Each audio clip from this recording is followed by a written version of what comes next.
Marigold गेंदा, इसमें बहुत सारी वैरायटी आती है। ये जो आप देख रहे हैं ये देसी गेंदा है, जिसको देसी मैरीगोल्ड भी कहा जाता है। इसकी हाइट थोड़ी सी ज़्यादा होती है और बाकी के हाइब्रिड मैरीगोल्ड की अकॉर्डिंग। इसको लगाना बहुत आसान होता है। आज मैं आपके साथ में इसी की कटिंग लगाना शेयर करूंगी। सितंबर का मंथ चल रहा है, बहुत अच्छा मंथ है। इस टाइम पर अगर आपके पास में एक भी मैरीगोल्ड का छोटा सा भी प्लांट है तो उसकी एक दो कटिंग लेकर आप बहुत सारे ढेरों प्लांट बना सकते हैं। इस प्लांट को अगर आप नर्सरी में लेने जाएंगे तो आपको 30-40 रुपए में एक प्लांट मिलेगा, जिसमें अभी फ्लावरिंग भी नहीं हुई होगी।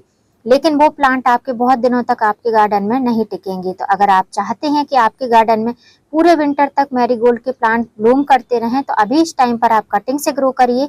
चाहे देसी मैरीगोल्ड हो या जाफरी मैरीगोल्ड हो या कोई भी ड्रॉप वैरायटी का मैरीगोल्ड हो। हेलो फ्रेंड, मैं सबिता ग्रीन गार्डन गुजरात से। आजकल सभी लोग विंटर गार्डन की तैयारी कर रहे हैं। विंटर गार्डन में अगर आप कोई फूल ऐसा लगाना चाहते हैं जिससे कि आपके गार्डन में पॉलिनेटर्स बहुत सारे अट्रैक्ट हो तो आप मैरीगोल्ड का प्लांट लगाइए। स्पेशली देसी मैरीगोल्ड। देसी मैरीगोल्ड काफी लंबे टाइम तक आपके गार्डन में टिकेगा भी और फूल भी काफी अच्छी मात्रा में इसमें खिलते हैं। इसमें कई सारे कलर्स आते हैं जो कि नॉर्मली अगर आप देखेंगे तो येलो कलर देखने को मिलेगा और जो सामने आपको दिखाई दे रहा है ऑरेंज कलर। इस कलर के प्लांट आपको नर्सरी में आसानी से मिल जाएंगी। इनकी पहचान यही है कि इनकी हाइट थोड़ी सी ज्यादा रहती है अकॉर्डिंग टू जो हमारे हाइब्रिड मैरीगोल्ड या गेंदे के प्लांट रहते हैं। तो अगर आप लगाना है कटिंग चाहते हैं तो जिस तरीके से मैं लगा रही हूँ आसान सा तरीका बताऊंगी, आप भी मैरीगोल्ड के प्लांट की कटिंग लगा सकते हैं। अब यहाँ पर जो आप दो प्लांट देख रहे हैं ये कटिंग से लगे हुए प्लांट हैं, जिनको मैंने लगभग 7 दिन पहले कटिंग से ग्रो किया था। ये देसी वैरायटी का जो जाफरी मैरीगोल्ड रहता है वही वाला प्लांट है, जिसकी हाइट थोड़ी सी ज्यादा रहती है, जिसमें येलो और रेड कलर के जो मेहरून कलर के फ्लावर आते हैं देसी वैरायटी के, वही वाले इसमें फ्लावर ब्लूम होते हैं। अब ये वैरायटी का प्लांट मेरे पास में तो नहीं था, मुझे 2 कटिंग मिली थी। 2 कटिंग से मैंने ये प्लांट तैयार किए हैं। अभी आप इनकी रूट भी देख सकते हैं। इनमें रूट काफी अच्छे से बनी हुई है। एक को मैंने डिस्पोजेबल ग्लास में लगाया है और एक को मैंने पॉली बैग में लगाया है। तो दोनों में ही आप अंतर समझ सकते हैं कि पॉली बैग वाले प्लांट की ग्रोथ कितनी अच्छी हो रही है और डिस्पोजेबल वाले प्लांट की ग्रोथ कैसी हो रही है। तो ये आपको डिफरेंस देखने को मिलेगा। जब भी आप कटिंग ग्रो करते हैं तो कोशिश करिए कि जिस हिसाब की कटिंग हो, जैसे मैरीगोल्ड का प्लांट रहता है तो ये बहुत जल्दी से रूट बनाता है। 4 से 5 दिन में इसमें रूटिंग होने लगती है। इवन मिट्टी की जगह आप पानी में भी इसकी कटिंग ग्रो करेंगे तो बहुत आसानी से कटिंग ग्रो हो जाती है। अब मैंने 2 पॉट में कटिंग ग्रो करी है और दोनों का सॉइल मिक्स चेंज है। मतलब एक में सॉइल मिक्स अलग है, दूसरे में अलग है। डिफरेंट सॉइल मिक्स में मैंने इन कटिंग को ग्रो किया है।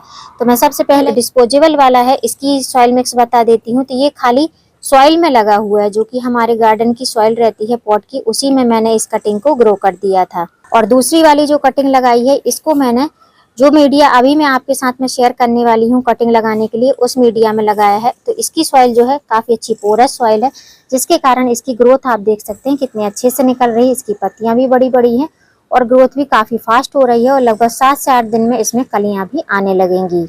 अब इस टाइम पर अगर आप मैरीगोल्ड की किसी भी वैरायटी की कटिंग लगाना चाहते हैं तो बहुत आसानी से कटिंग ग्रो हो जाएगी, क्योंकि एटमॉस्फेयर बहुत अच्छा है कटिंग लगाने के अकॉर्डिंग। तो अगर कटिंग लगाना चाहते हैं तो कटिंग जब भी आप लेते हैं, कहीं से भी आपको कटिंग मिलती है तो उसमें कम से कम 5 नोड एरिया होने चाहिए। जैसे कि यहाँ पर आप देख रहे हैं 1 नोड एरिया, 2 नोड एरिया, 3, 4 और ये 5। इतनी बड़ी आपकी कटिंग होनी चाहिए। ऊपर से आप देख सकते हैं इतनी बड़ी कटिंग होगी तो इसके 2 से 3 नोड आप मिट्टी में दबाएंगे तो आसानी से आपका प्लांट अच्छे से ग्रोथ करेगा। मैरीगोल्ड एक ऐसा प्लांट है अगर आप कटिंग से लगाते हैं तो इसकी रूट सबसे पहले बनती है और ग्रोथ काफी लेट होती है। तो जब भी कटिंग लगाते हैं तो अगर आप डिस्पोजेबल में लगा रहे हैं, आपको लगता है कि रूट तो काफी ज्यादा बन गई है, इसकी रिपोर्टिंग कर दें, तो ऐसा आपको नहीं करना है। जैसे कि आप ये वाला प्लांट देख सकते हैं, इसमें ये जो 4 पत्तियां हैं ये न्यू आई हैं। 1 2 3 4, ये 4 पत्तियां न्यू हैं। इसका मतलब ये नहीं है कि अभी हम इसको रिपोर्ट कर देंगे।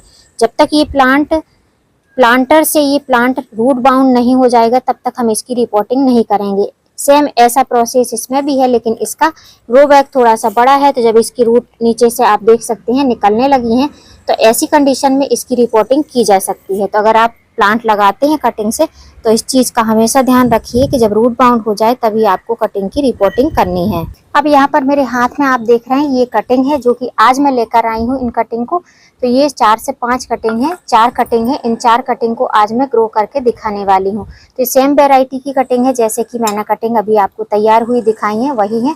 और फंजीसाइड वाला पानी लेकर मैंने इसमें डिप कर दिया है, क्योंकि इनको लाए हुए मुझे काफ़ी टाइम हो गया है, तो ये फ्रेश बनी रहे इसलिए मैंने इनको डिप करके रखा है। लेकिन आज हमारे यहाँ पर थोड़ी सी धूप निकली है, जिसकी वजह से ये जो गेंदे की कटिंग रहती है ये बहुत जल्दी से मुरझाने लगती हैं।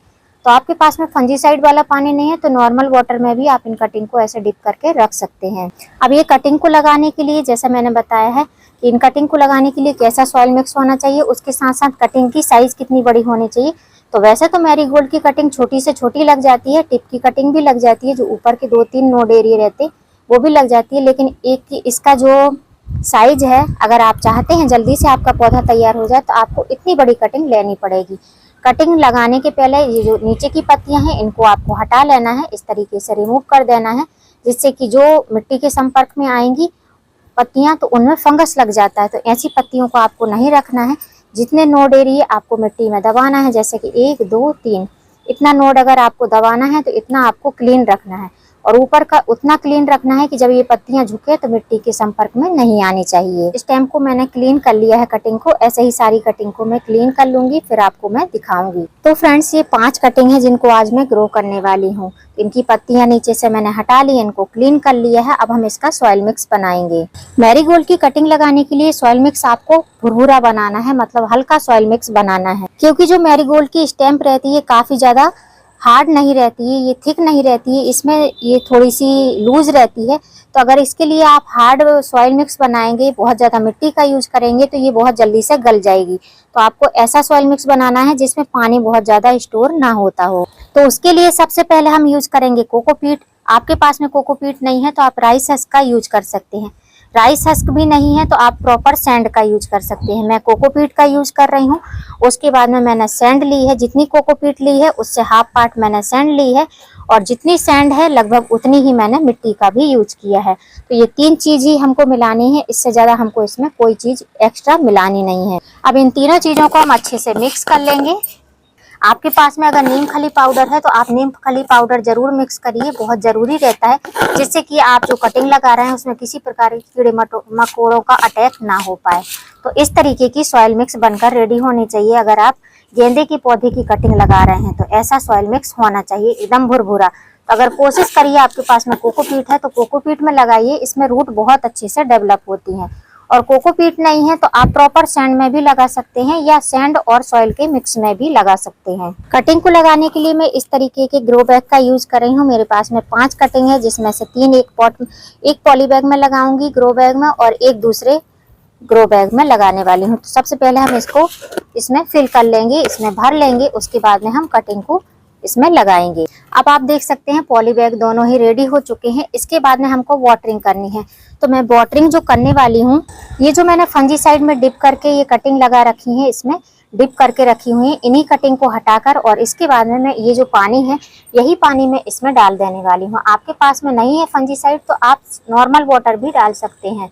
तो इस तरीके से हमको इनकी कटिंग लगाने के लिए पहले से पानी डाल के रखना है।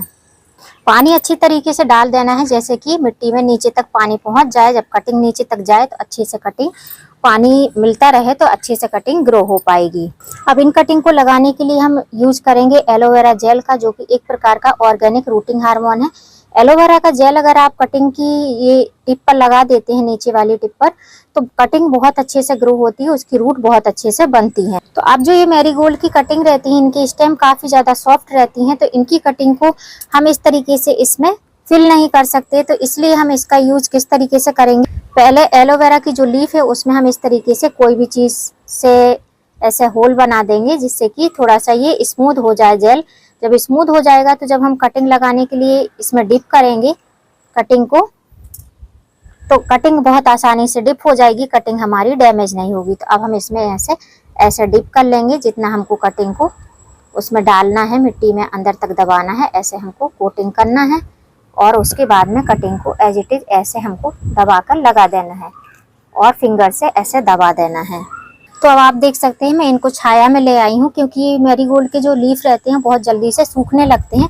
तो इनकी कटिंग जब भी लगाएं तो शाम के टाइम में लगाएं या अर्ली मॉर्निंग लगाएं। तो एक पॉली बैग में मैंने इन कटिंग को लगा दिया है। अभी 2 कटिंग बची हुई हैं जिसको इसमें लगाने वाली हूँ। तो इसको भी ऐसे ही डिप कर लूंगी। ये कटिंग थोड़ी सी हार्ड है, मतलब कि इनकी जो स्टेम है थोड़ी सी मोटी है और कटिंग थोड़ी सी बड़ी है, तो आसानी से ये बहुत जल्दी से रूट पकड़ेगी। तो ये 2 बड़ी कटिंग को मैं अलग पॉली बैग में लगाने वाली हूँ। तो ये जो थोड़ी सी बड़ी थी इनको मैंने अलग पॉली बैग में लगा दिया है।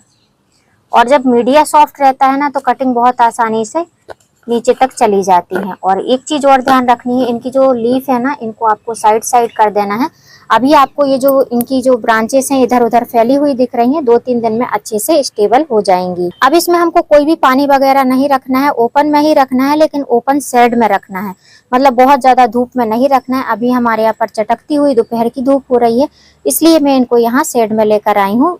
यहाँ पर जो है इनडायरेक्ट सनलाइट आती है। अब इनमें पानी तभी देना है जब इनकी मिट्टी का पानी सूख जाएगा। उसके बाद में इनको कोई भी फर्टिलाइजर वगैरह अभी आपको नहीं देना है। कटिंग जैसे ही ग्रो हो जाएंगी, कटिंग में अच्छे से रूटिंग हो जाएगी, उसके बाद में हम इनकी रिपोर्टिंग करेंगे। जब रिपोर्टिंग करेंगे तब इसमें हम फर्टिलाइजर देंगे। और रिपोर्टिंग तभी करनी है जब पौधा आपका रूट बाउंड होने लगेगा। कटिंग जब रूट बाउंड होने लगेंगी उसके बाद ही आपको रिपोर्टिंग करना है। जैसे कि मेरे ये 2 प्लांट अभी ये रूट बाउंड नहीं हुए, जैसे ही ये वाला थोड़ा सा रूट बाउंड हुआ है लेकिन बहुत अच्छी तरीके से रूट बाउंड नहीं हुआ है। जैसे ही अच्छी तरीके से रूट बाउंड हो जाएंगे तो इनकी और जो हमने अभी कटिंग लगाई है इन दोनों पॉलीबैग की हम साथ में ही रिपोर्टिंग करेंगे। तब तक हमको बस इनमें वाटरिंग करना है, पानी से स्प्रे करना है। अगर बारिश का पानी गिर रहा है तो बारिश का पानी सबसे बेस्ट है।